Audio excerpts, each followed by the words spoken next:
The front door was wide open when I got there. Not cracked, not unlocked. Wide open like someone had left in a hurry or been taken.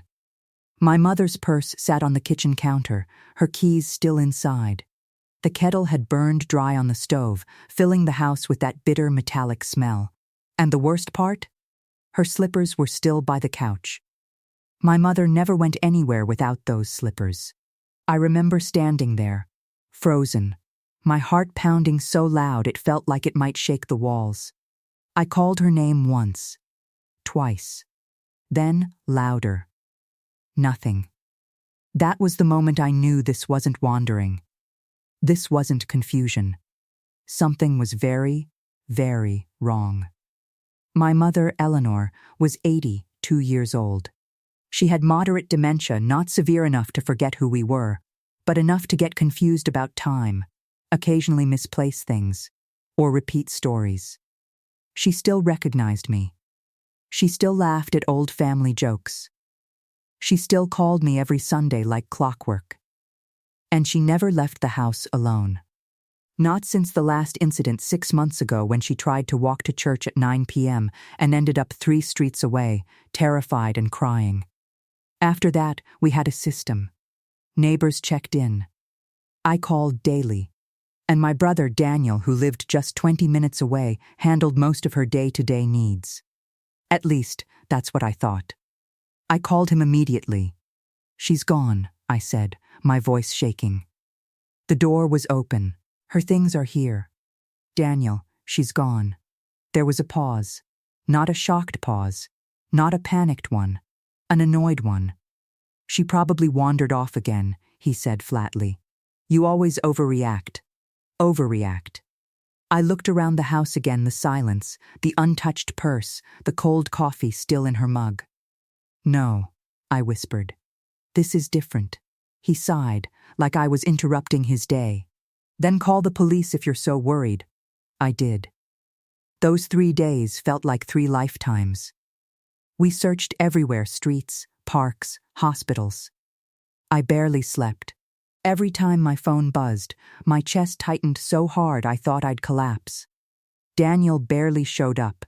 He came by once, stood in the doorway, and kept checking his phone like he had somewhere better to be. "You're exhausting yourself," he told me. "She's probably in some shelter or hospital. These things happen. These things happen." But something inside me wouldn't let it go. On the second night, I sat in my mom's living room, surrounded by her things, her photos, her books, her half-finished crossword puzzle, and I started noticing small details. Things that didn't feel right. Her mail was stacked neatly, but unopened. That wasn't like her. She used to go through every letter the moment it arrived, even if she forgot what it said 5 minutes later. Her medication organizer was empty for 2 days straight. And then I checked the fridge. There was barely any food. Daniel was supposed to be taking care of groceries. That was the first red flag. Not loud, not obvious, but enough to make my stomach twist. The next morning, I went to the bank. I don't know what pushed me to do it. Maybe instinct, maybe fear. Maybe something deeper, something that didn't want to admit what it already suspected. I was listed as a secondary contact on her account, so they let me ask basic questions. "What's her current balance?" I asked. The woman behind the counter hesitated, then typed something into her computer. Her expression changed. "It looks like there have been several large withdrawals and wire transfers over the past few months." My heart skipped. "How much?" She turned the screen slightly toward me. $340,000. Gone. I felt like the ground dropped out from under me. "That's not possible," I whispered. "She doesn't even know how to use online banking." The woman frowned. "There's a power of attorney on file. Authorized user has been making the transactions." I already knew the answer before I asked. "Who?" She looked at the screen again. "Daniel." I walked out of that bank in a daze. The heat outside hit me like a wall, but I couldn't feel it. My hands were shaking so badly I could barely hold my phone. $340,000. That wasn't just money, that was her life savings. My father's pension. The house she refused to sell because it held every memory she had left. And my brother had been draining it. I called him immediately. "What did you do?" I demanded. He didn't even pretend to be confused. "It's under control," he said. "I'm handling her finances." "Handling?" My voice cracked. "You took $300,000. It's not like she needs it," he snapped. "She's barely aware of anything anymore." That sentence hit harder than anything else. "She's still our mother," I said.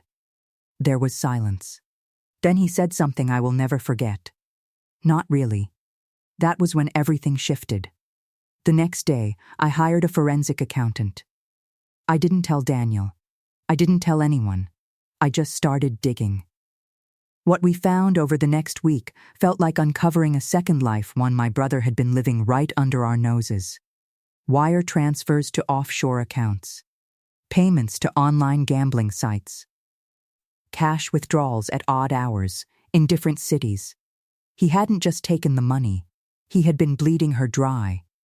And then came the part that made my stomach turn. There was a payment repeated, monthly to a private care facility. But the name on the account wasn't Eleanor. It was someone else. A woman with no connection to our family. My hands went cold. "What is this?" I asked the accountant. He looked at me carefully. "It looks like someone is paying to keep a patient under an assumed identity." I couldn't breathe. That was the moment I realized the truth. My mother hadn't wandered off. She had been hidden. I drove to the facility that same afternoon. It was quiet. Too quiet. Clean in that sterile, unsettling way that doesn't feel like care, it feels like containment. I walked up to the front desk and gave them the fake name. "I'm here to see her." The receptionist smiled politely. "I'm sorry, only authorized visitors." "I'm her daughter," I said, my voice steady but sharp. "And I'm not leaving without seeing her." Something in my tone must have worked. 10 minutes later, they led me down a long hallway, and then I saw her, sitting in a wheelchair by the window. Thinner. Paler. Smaller than I remembered. But it was her. "Mom?" I whispered. She turned slowly. For a second there was confusion in her eyes. Then recognition. And then tears. "They told me you didn't want me anymore," she said softly. That broke something inside me that I don't think will ever fully heal. I knelt in front of her, holding her hands, trying to steady my voice. "I've been looking everywhere for you." She shook her head slightly. "Daniel said this was better. That I was a burden." I closed my eyes. That was the breaking point.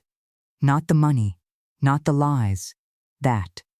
I didn't confront him right away. Instead, I did something he never expected. I gathered everything, every bank record, every transfer, every forged document, every payment to that facility. I worked with a lawyer. We filed for emergency guardianship. And then, we took him to court. The day of the hearing, Daniel walked in like he owned the room. Confident, calm, almost bored. He thought this was just another argument, another moment he could talk his way out of. Until the evidence started stacking up. The judge flipped through the documents slowly at first. Then faster. Then slower again.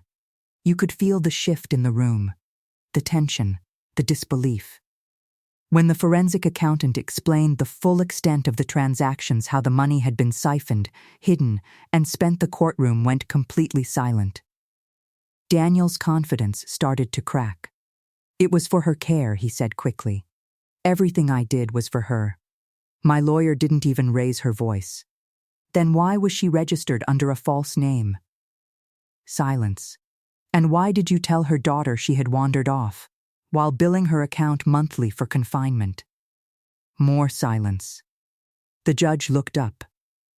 I will never forget that look. It wasn't just anger. It was something colder. Something final. Within minutes, everything unraveled. The power of attorney was declared fraudulent. Daniel's access to all accounts was revoked immediately. A criminal investigation was ordered. And I was granted full guardianship. But the moment that stayed with me wasn't the verdict. It was when my mother was brought into the courtroom. She looked around, confused at first. Then she saw me. And she smiled. Not a big smile, not a dramatic one, just a small, quiet smile that said, "You came back." That was enough. Daniel didn't look at me as they escorted him out. And I didn't look at him either. Because by then, he wasn't my brother anymore. He was just someone who made a choice. And finally, faced the consequences. Today, my mother lives with me. She still has moments of confusion, still forgets things. But she remembers one thing clearly. That she wasn't abandoned. And neither was the truth. And as for me, I didn't win because I exposed him. I didn't win because of the money. I won because I refused to look away, when everything told me it would be easier to.